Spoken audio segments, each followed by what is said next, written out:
Welcome everyone to episode 100 of the Let's Discuss Gaming podcast. Hard to believe we made it this far. Oh yeah. I am your host Triple J. Joining me is my co-host Dr. Games 101. What's up, people? We had a good, interesting set of events going on for the last couple of weeks.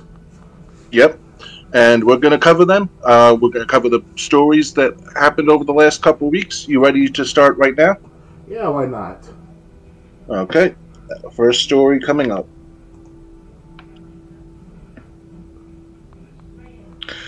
Kenna, Bridge of Spirits guides players to Xbox in August.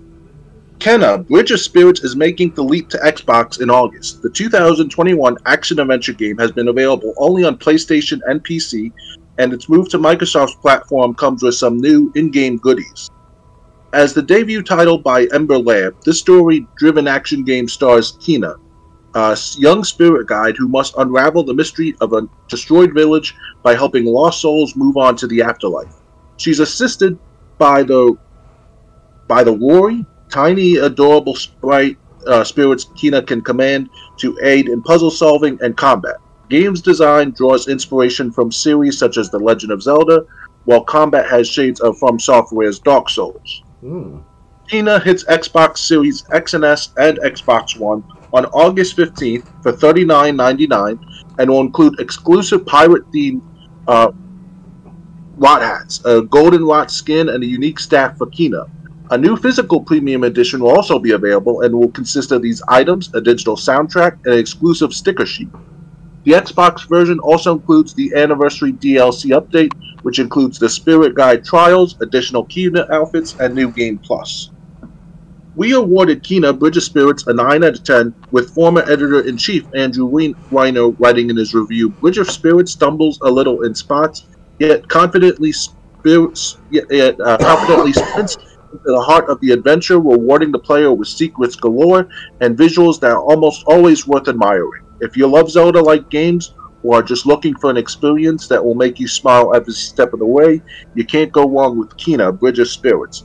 The game was also a sales success, recouping its developmental cost a month after its initial release in September of 2021. You can learn more about Kina, Bridge of Spirits by checking out our behind-the-scenes feature in this cover story blurb. Julian goes, I hope there is a sequel planned for this game. With some adjustments and improvements, this could be a truly stellar IP, but the original had its limitations. MN686 goes, agreed 100%. Zangmaster goes, nice, this was an awesome game. I'd play another one too.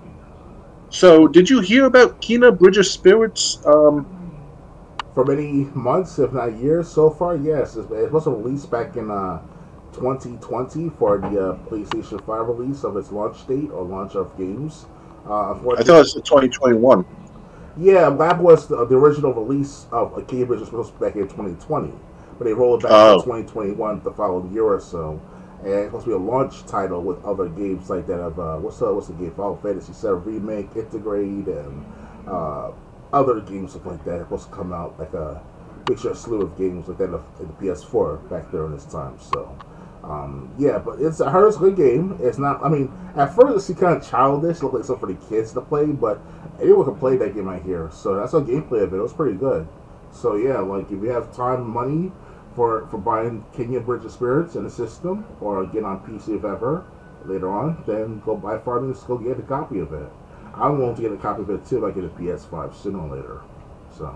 Well, you don't have to. I mean, they said Xbox One and Xbox Series, so, I mean, and for $39.99, you really can't go wrong. So, because you're going to get DLC, you're going to get exclusives that at best PlayStation customers would have had to pay for. Right. Yeah, I'm sorry, guys. I didn't pay attention to that specific one exact console. I forgot it could be a time exclusive like any other game, like it was with Tomb Raider and such. So, you know. Yeah, I never heard of this game before getting stories together for this podcast, but it does sound good.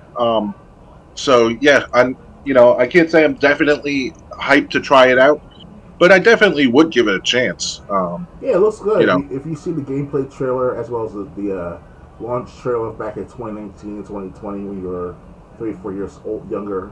You know, it was worth it at first. At first, it made a meme of it with Rich Review Tech USA's facial expressions, one of his videos he made, and I turned it into a meme. You guys can check out one of my old Facebook postings, and you'll see what I'm talking about. So, because at first we thought that it's gonna be some childish game for the PS5 back in 2020, and it's like, man, it really downgraded that game or the set of games for launch.